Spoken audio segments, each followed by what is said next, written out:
In the grand tapestry of Norse mythology, no event looms larger or casts a darker shadow than Ragnarok, the prophesied end of the world.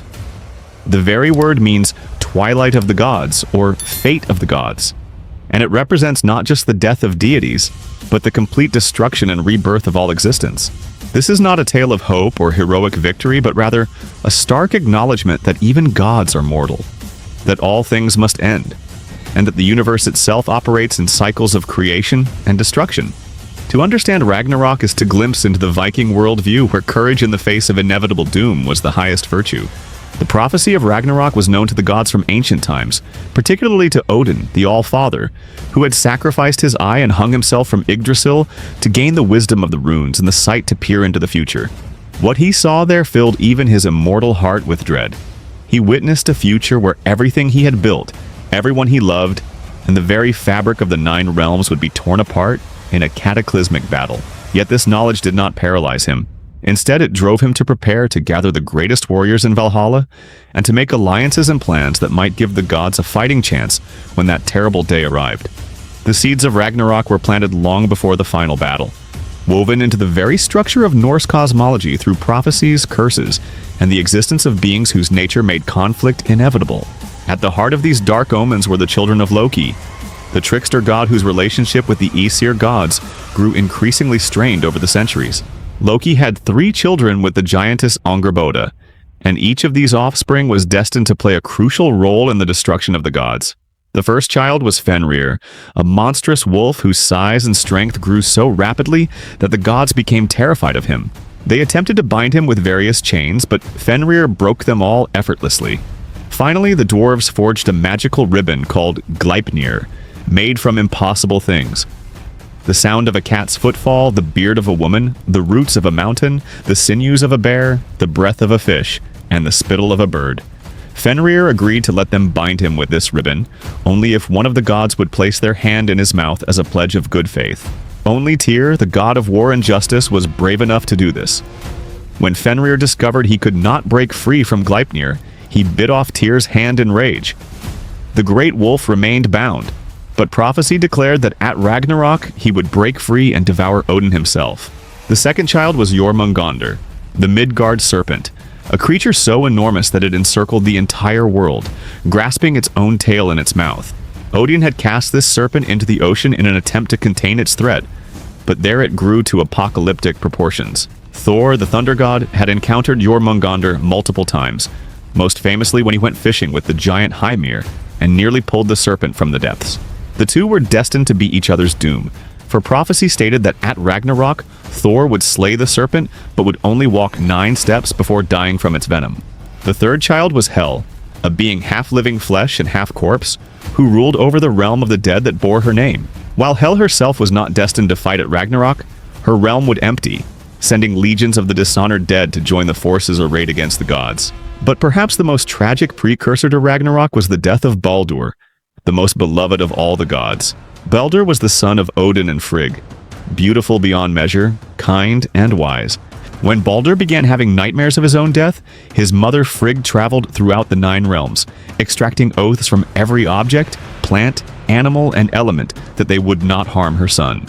She overlooked only one thing: mistletoe, which seemed too young and harmless to pose any threat. Loki in his malice discovered this oversight.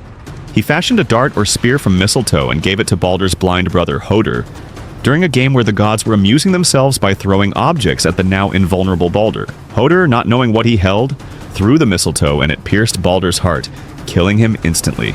The death of Baldur plunged all of creation into mourning. The gods sent Hermod, another of Odin's sons, to Hel's realm to negotiate Baldur's release. Hel agreed to release him only if every being in existence would weep for Baldur. The gods sent messengers throughout all the worlds, and everything wept for the beloved god. Gods, humans, animals, plants, stones, metals, and even the earth itself shed tears, all except one. A giantess named Thok, who was actually Loki in disguise, refused to weep, saying, "Let Hel keep what she has." Thus Baldur remained in the realm of the dead, and the gods knew then that the final days were approaching. For Baldur's death was prophesied as one of the clear signs that Ragnarok was imminent. The gods' punishment of Loki for his role in Baldur's death would itself contribute to the coming apocalypse. They captured Loki and bound him to 3 rocks using the entrails of his own son. Above his face, they placed a serpent whose venom dripped constantly onto him, causing him excruciating pain. His loyal wife, Sigyn, sat beside him holding a bowl to catch the venom, but whenever she had to empty the bowl, the poison would fall on Loki's face, and his convulsions would shake the earth, causing earthquakes. There Loki remained, his hatred of the gods growing with each passing moment, until Ragnarok would free him to lead the forces of chaos against Asgard. The actual events of Ragnarok were foretold with terrible precision. The end would be heralded by a period called Fimbul Winter, a winter lasting 3 years with no summer in between. Snow would fall from all directions, winds would be bitter and cutting, and the sun would provide no warmth. This endless winter would bring about the collapse of all morality and social order. Brothers would fight brothers, fathers would kill sons, and all kinship bonds would shatter. Greed, violence, and betrayal would spread across Midgard like a plague. The world would become a place of unrelenting cruelty and despair. During this terrible winter, 2 wolves who had pursued the sun and moon since the beginning of time would finally catch their prey. Skoll would devour the sun, and Hati would consume the moon, plunging the universe into darkness. The stars would disappear from the sky, leaving all the realms in absolute blackness. Mountains would tremble and collapse. All bonds and fetters would break, freeing every imprisoned being. Fenrir would break free from Gleipnir, his jaws gaping so wide that his upper jaw would touch the sky while his lower jaw scraped the earth. Fire would blaze from his eyes and nostrils.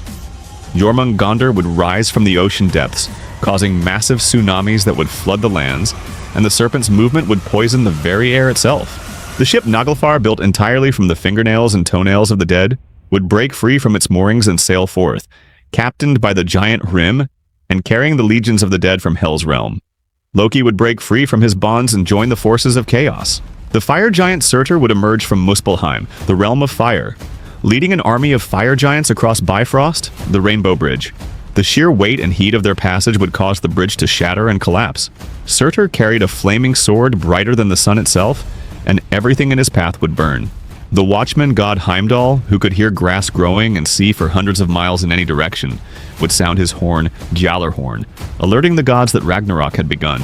The blast of this horn would be heard throughout all 9 realms, a sound of such power and terror that it would freeze the blood of all who heard it. In Valhalla, Odin's Einherjar, the chosen warriors who had died in battle and feasted in his hall, would don their armor and take up their weapons. The gods would gather their forces and ride out from Asgard to meet their enemies on the plain of Vigrid, a field that stretched 120 leagues in every direction.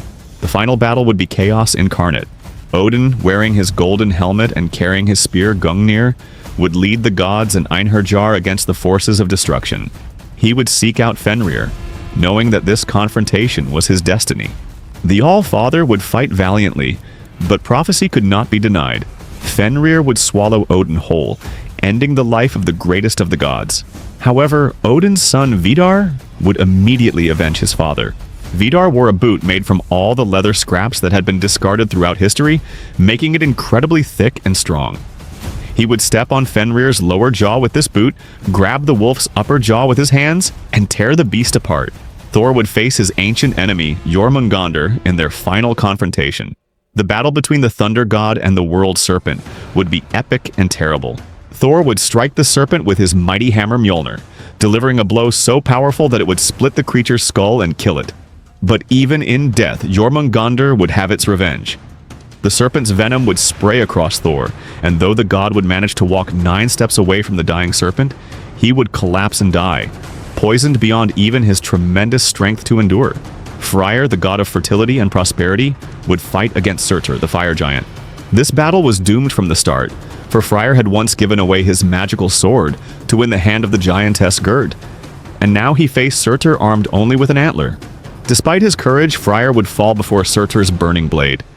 Tyr, the one-handed god of war, would fight the great hound Garmr, who guarded the entrance to Hell's realm. The two would slay each other in combat. Heimdall and Loki, ancient enemies, would face each other in battle, and they too would kill each other, ending their long and bitter rivalry and mutual destruction. One by one, the gods would fall. The giants, monsters, and forces of chaos would also suffer tremendous losses, but they would achieve their goal: the complete destruction of the old order. Surtur would raise his flaming sword high and sweep it across the earth. Fire would consume everything: Asgard, Midgard, all the 9 realms would burn. The world tree Yggdrasil would catch fire, its massive trunk and branches blazing like a cosmic torch. The universe itself would be consumed in flames. The earth would sink into the sea. Everything that had existed would be destroyed. All the gods would be dead, all the giants and monsters would be dead, all humans would perish, and even the physical structure of the cosmos would collapse. This was the ultimate doom, the final ending of all things, the death not just of individuals but of existence itself. Yet Norse mythology, for all its bleakness, contained a seed of hope within this apocalypse. Ragnarok was not the absolute end, but rather a necessary destruction that would allow for renewal and rebirth. After the fires died and the floods receded, the earth would rise again from the sea, green and fertile. The sun, before being devoured by Skoll, had given birth to a daughter just as bright and beautiful. And this new sun would rise to illuminate the reborn world. Some gods would survive the destruction. Vidar and Vali, sons of Odin, would live through Ragnarok. Modi and Magni, sons of Thor, would inherit their father's hammer Mjolnir and carry on his legacy. Hoder and Baldur would emerge from Hel's realm, reconciled and restored to life in this new world. These surviving gods would gather at Idavol, where Asgard once stood, and would find there the golden chess pieces that the gods had played with in the old world, a connection to what had been lost. 2 humans, Lif and Lifthrasir, whose names meant life and eager for life, would survive by hiding in a place called Hodmimir's Wood, sustaining themselves on morning dew. From these 2 would descend a new human race to populate the reborn Midgard. The world would be fresh, innocent, and free from the corruption and conflicts that had plagued the old existence. This cycle of destruction and renewal reflected the Norse understanding of time as cyclical rather than linear. Ragnarok was not the end of the story, but rather the end of a chapter, after which a new chapter would begin. The new world would be better than the old, having been purged of evil, malice, and the consequences of ancient crimes and betrayals. It would be a world where gods and humans could live in peace and harmony, at least until the cycle turned again. The prophecy of Ragnarok served multiple purposes in Norse culture. On one level, it was a cosmological explanation for the end of the world, giving structure and meaning to the concept of universal destruction. On another level, it embodied the Viking worldview that nothing lasts forever, that all things must eventually fall, and that the appropriate response to this knowledge is not despair, but courage. The gods of Asgard knew they were doomed, yet they prepared for battle anyway. They gathered their warriors, they forged their alliances, and when the moment came, they rode out to fight, knowing they would lose. This was the ultimate expression of Norse heroism, facing certain defeat with courage, dignity, and determination. For the Vikings themselves, Ragnarok provided a framework for understanding their own mortality and the impermanence of their world. If even the gods could not escape death, then human mortality was simply part of the natural order. What mattered was not avoiding death, which was impossible, but facing it bravely and living a life worthy of remembrance. The promise that some would survive and that the world would be reborn offered comfort without denying the reality of loss and destruction.